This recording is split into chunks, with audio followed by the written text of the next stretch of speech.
নমস্কার, পাকবিচিত্রায় সকলকে স্বাগত জানিয়ে আমি আজ আরেকটি অসাধারণ স্বাদের নতুন রেসিপি করে দেখাবো ঝিঙে ভাপা।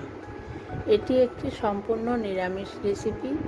এটি আপনারা আমিষ নিরামিষ যে কোনো দিন বানিয়ে খেতে পারেন। তার জন্য এখানে আমি দুটো বড় সাইজের ঝিঙে নিয়েছি, ওজন হিসাবে 500 গ্রাম। ঝিঙে আমি পরিষ্কার করে ধুয়ে নিয়েছি। এখন আমি খোসা ছাড়িয়ে কেটে নেব।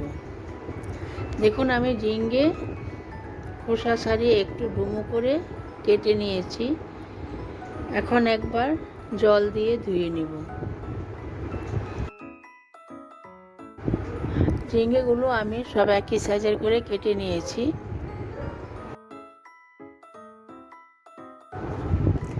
কাটার পর ঝিঙে অবশ্যই একবার ধুয়ে নেবেন।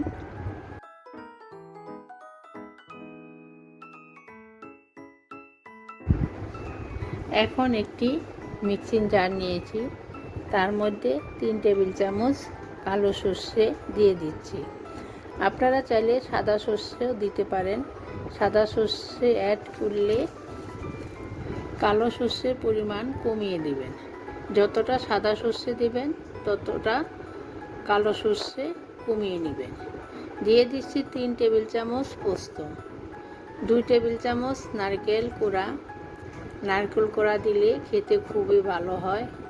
দিয়ে দিচ্ছি 2টি গোটা কাঁচা লঙ্কা, দিচ্ছি চা চামচের 1 চামচ নুন, দিচ্ছি চা চামচের হাফের একটু কম হলুদ গুঁড়ো। এখন অল্প পরিমাণে একটু জল দিয়ে দিচ্ছি। এখন আমি গুঁড়িয়ে নিব। দেখুন, আমার পেস্ট তৈরি হয়ে গেছে। আমি একটি মিহি পেস্ট তৈরি করে নিয়েছি।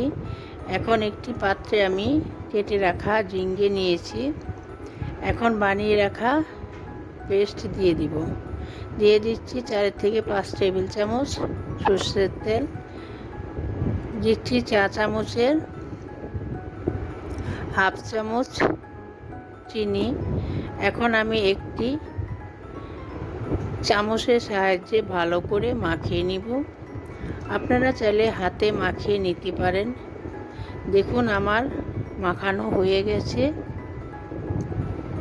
দেখুন, ঝিঙে ভাপানোর জন্য একটি টিফিন কৌটো নিয়েছি। এখন মাখানো ঝিঙে আমি কৌটোর মধ্যে ঢেলে দিচ্ছি। 2টি গোটা কাঁচা লঙ্কা দিয়ে দিচ্ছি, এতে ফ্লেভার ভালো আসবে। আর উপর থেকে ছড়িয়ে দিচ্ছি 2 টেবিল চামচ কাঁচা সরষের তেল। উপর থেকে কাঁচা সরষের তেল ছড়িয়ে দিলে সুন্দর একটা সরষের তেলের ঝাঁজ এবং ফ্লেভার দুটোই আসবে। এখন আমি কৌটার মুখ বন্ধ করে দিচ্ছি। দেখুন, ঝিঙে ভাপানোর জন্য গ্যাসে একটি ননস্টিক প্যান বসিয়ে নিয়েছি। পরিমাণ মতো জল দিয়ে গ্যাস হাইতে রেখে জল গরম করে নিয়েছি। এখন একটি স্ট্যান্ড বসিয়ে নিয়েছি। এখন ভাপানোর জন্য কৌটো বসিয়ে দিব, ঢাকা দিয়ে দিব। ছিদ্রটা একটা লবঙ্গ দিয়ে বন্ধ করে দিব, যাতে বাষ্প বেরোতে না পারে। এখন 15 থেকে 20 মিনিট ভাপিয়ে নিব। গ্যাস লোতে রেখেছি। দেখুন, আমার ভাপানো হয়ে গেছে। এখন আমি গ্যাস বন্ধ করে দিব। গ্যাস বন্ধ করে 5 মিনিট এভাবে রেখে দিব। দেখুন, আমার 5 মিনিট হয়ে গেছে। এখন কৌটোর মুখ খুলে নিচ্ছি। উপরে 1 টেবিল চামচ কাঁচা সরষের তেল ছড়িয়ে দিচ্ছি।